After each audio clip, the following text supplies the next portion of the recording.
Come on in, honey. The lantern's lit, the veil's a little thin, and the wind's been dying to carry a few secrets your way. Welcome to Raven's Ramblings, where the shadows walk beside us and the past never stays buried, and a good spell can speak louder than a sermon. I'm Raven Nightingale, part healer, part hellraiser, keeper of the old ways and ghost stories alike. So pull up a chair and listen close. You never know what might be whispering in the dark.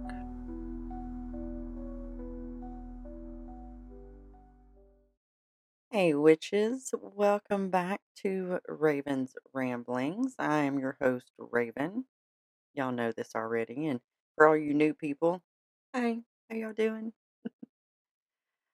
I make a little joke because today's episode is one that feels a little bit quieter, but it is very heavy. Okay? We are going to talk about, and we've talked a little bit about this kind of stuff before, but this is going to go to a life lesson kind of thing. We're going to talk about spiritual boundaries in real life. And do want to kind of start off by saying that some of this may feel a little bit uncomfortable. All right. And that's okay. Because with boundaries, you are standing up for yourself. And not everyone has the luxury of walking away from things. Sometimes it's your job and you got bills to pay. Sometimes it's your family. Sometimes it's someone you love or that you used to love. And sometimes it's a situation that is complicated and very layered, and it's not easy to just untangle that and walk away from it. But in those spaces, you still have to show up and you still have to exist and to function. So the question then becomes, how do you protect your energy when walking away or leaving is not an option? And that's what we're going to kind of get into. Okay. So there's this myth of just cut them off. And I personally preach this one myself because, well, I am emotionally stunted and can pretty much walk away from anything and everyone. But that's not healthy. That's not good for you. It's not feasible. It's really not. And this kind of advice gets thrown around a lot. Just cut them off. Just walk away. Just remove yourself from that situation. And sometimes, yes, that is absolutely 100% what you have to do. It is necessary, especially if there is danger involved. But sometimes that advice feels like telling someone to just abandon their entire life to have a little peace of mind. And that is not realistic. So instead of telling someone, well, why don't you leave? Maybe we need to start asking a different question. Maybe we should be asking, well, in your situation, what does protection look like if you stay? Because staying does not always mean surrendering. Okay. So a lot of people, boundaries boundaries can be walls. All right. I have a lot of very rigid brick, concrete, 15-inch steel boundaries. They are walls for those particular things. But wall walls, no. Boundaries can also be filters. And because you can't always shut everything out. And a lot of people think that a boundary is completely shutting something out and becoming very cold and distant and unreachable and just unapologetically selfish for yourself. But real boundaries truly are more like a filter. They don't necessarily block everything. They help you decide what gets through and how far it's going to get and what happens when something does come through. and what you're going to do about it. You're not cutting off the world. You're controlling how much of what the world is getting of you. Does that make sense? How much the world has access to you, that kind of thing. So let's talk a little bit about something subtle but very powerful. Your body usually knows almost immediately when a boundary is being crossed, even before your brain catches up. And that's going to show in a physical and mental response. There will be tension in your chest, or your stomach will drop, or some unexplainable irritation that doesn't quite make sense, or even just exhaustion after being around specific people. And that is not random. That is your internal system saying something here is taking more of me than it should. And we are all, well, not all, a lot of us were taught to ignore that, to be that people pleaser and to override that or explain it away and to keep being polite and nice. But your body is not trying to be polite, it is trying to protect you. So listen to it, okay? Listen to your body. It knows before your brain does. Now, back to the boundary part when you still have to be there in a situation or in contact with a person or thing or whatever. Whatever that line on that other side of that boundary is going to be. And this is kind of the part people don't talk about enough because it's not dramatic, it's not an aesthetic. It's just very real, okay? And it's like that raw realness. Because when you can't leave, boundaries look like selective engagement. All right. You respond when necessary, but you do not invite more conversation. Right. That and I kind of I'll use my phone as an example for that. My phone is for my convenience, not everyone else's. Because everyone else in the world does not get access to me 24/7. That is my convenience, not yours. And maybe that's shitty of me, but that's what my brain has to have. So selective engagement, and I love that one. Respond when you can if you want to. You do not have to elaborate. You do not have to invite more conversation. Okay. The next thing would be emotional neutrality. Neutrality? Neutrality? Neutral. My notes made sense when I wrote them, I swear. So, being an emotional neutral, there we go, which means you don't react the way they expect you to. Okay. That's what a boundary is going to help you to do because they think they're going to come over here and bully you and run over the top of you, and you're just going to fold. And when you have that boundary, you don't do that anymore. So now you have put them on the defense. Okay. Another ways boundaries, or another thing boundary can look like is information control. Not everything about your life is up for discussion anymore. It's your life, honey. You don't have to listen to anybody else about your life. It's your life. Okay, period. It doesn't matter if Aunt Edna thinks it's a good idea that you went and got your nose tattooed. It's still your life.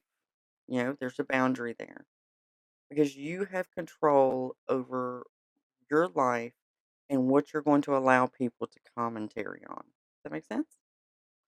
Another thing would be energy pacing. You do not have to be at 100% all the time. You choose when and how much people have access to you. That's an easy one for me because I'll I'll ignore a text message like nobody's business. If I do not have the mental capacity, you just wait until I can get there, and that's just my life. What's my next one? Let's see. Oh, This is a good one. Ending interactions intentionally. All right. So if you are in a conversation with someone that you're having to set those boundaries and it's getting into an area that you don't want to be in or you're not ready to be in or whatever, very cut and dry, I've got to go. Or I'm not getting into that. Or not today. It's very intentional. This is the end of this conversation. This is the end of an interaction. Okay? It's not explosive. It is a very controlled distance. You are protecting your space and your psyche. All right? Now, in doing all these things, the shift from being an overgiver to self containment is going to be strange. It really is. Because if you are used to being the listener or the fixer or the helper or the one people always come to and lean on, this shift with the boundaries is going to feel very unnatural because you have been operating like an open door or even a revolving door or a window or whatever. But now, laying down these boundaries, you're becoming a house with doors and locks. Okay? Not unkind. It is not closed off. It is just very intentional. Remember, intention is very important in the craft. And this is very intentional. Okay. And that shift, once you do that, once you close all those doors and turn those locks, can be very uncomfortable because you're just not used to it. It's not because it's wrong, it's because it's unfamiliar. All right. Now, this next part matters a lot because when you start setting these boundaries, you are going to notice people pushing back. You're going to get more text, more pressure, guilt, more guilt. Oh, the guilt. This is not a coincidence. This is a system that is adjusting because now people are having to learn how to interact with you based on what you allow, not what they want. It is what you allow. All right.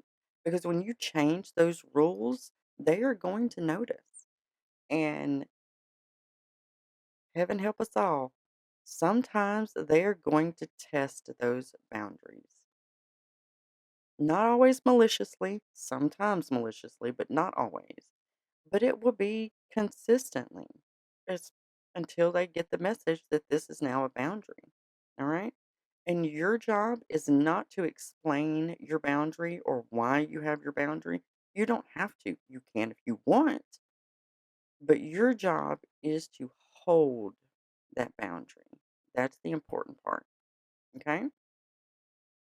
Now, here is a very hard lesson for us people pleasers. There is a difference between kindness and access. This is another big one. Yeah. You can be kind without being accessible. You can be respectful without being available. You can care or love without giving someone unlimited access to you because those two things are not the same. And we were taught, at least where I grew up, that they were the same. Being kind is giving those people that access to you. And honey, you don't have to. You do not have to allow that access. You really don't. So, with all of this, boundaries, you need some spiritual reinforcements. So, this would be our witchcraft layer of this because all of this is just good mental health boundaries. So, we're going to weave a little bit of magic back into this because, of course, this is a witchcraft podcast. So, I got to bring a little witchiness to it. It's still a good lesson. So, this is where your practice becomes support for your boundaries instead of an escape because you didn't have boundaries. All right. So instead of asking, how do I block out everything? Start asking, How do I strengthen myself? Yeah. Simple things help with this. Cleansing after draining interactions. I have selenite over every door coming into my home. So whatever happens out there, once I walk through my door, it's like a curtain of cleansing that I am walking through. I also have it just kind of everywhere around my house too, because you can never be cleansed too much.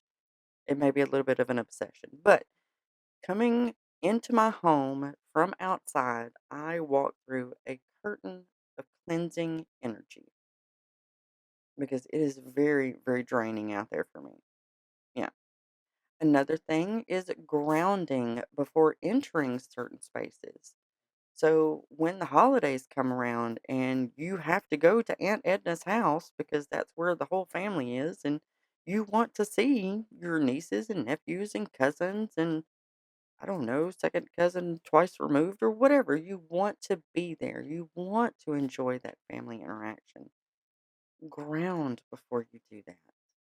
Center yourself before you do that. And that will help hold that boundary. Yeah. Now, I personally like physical representations of things, like my selenite. Okay. You can carry something small that reminds you of your boundary. So if you were at Aunt Edna's house, and if there are any Ednas listening, I'm so sorry. I'm not sure why Aunt Edna is the villain in all this, but there we are. So carry something small that reminds you of your boundary. Maybe you have a crystal that makes you feel strong. Maybe you have a coin, like I have. I can't even pick it up now. I have a cute little night and day coin, and it every once in a while, I put it in my pocket to remind me that things can be different night and day.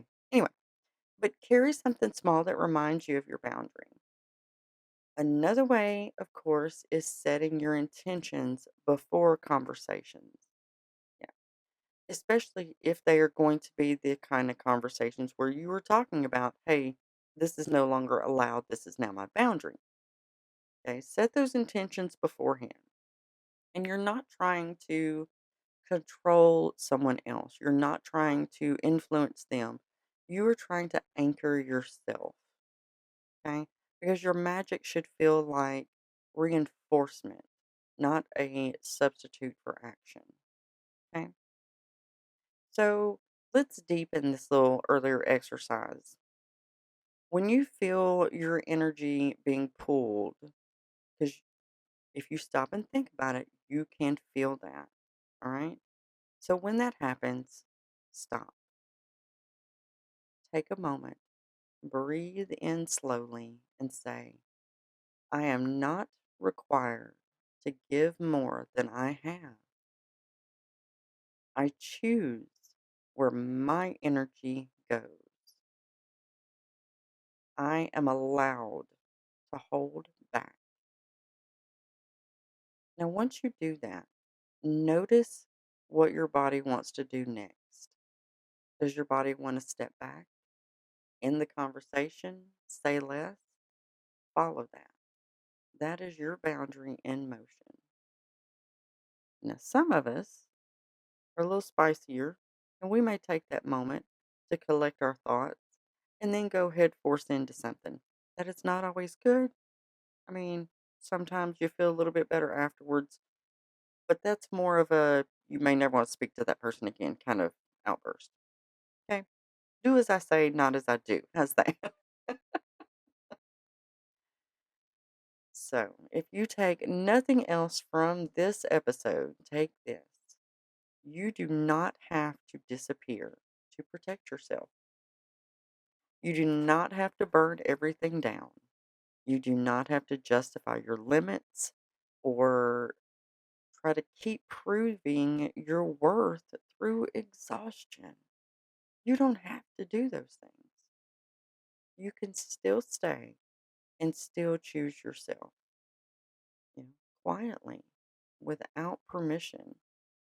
You can. It's up to you. Some of us, well, some of us will light a bridge while we're standing on it. Like I said, do as I say, not as I do. Thank you for sitting with me on this one today. It was a little bit deep, you know, but we need a little deepness every once in a while. And if this episode resonated with you, of course, you can find more over on ravensramblings.com. Of course, you're on Spotify and YouTube and newsletters and TikToks and Instagrams, and y'all know it's out there. Y'all know where I'm at. And if not, well, hopefully you'll come across me somewhere. Thank you again. Share this with a friend. Maybe they need to think about some better boundaries. And of course, stay grounded and stay protected and never give more than you have. Bye.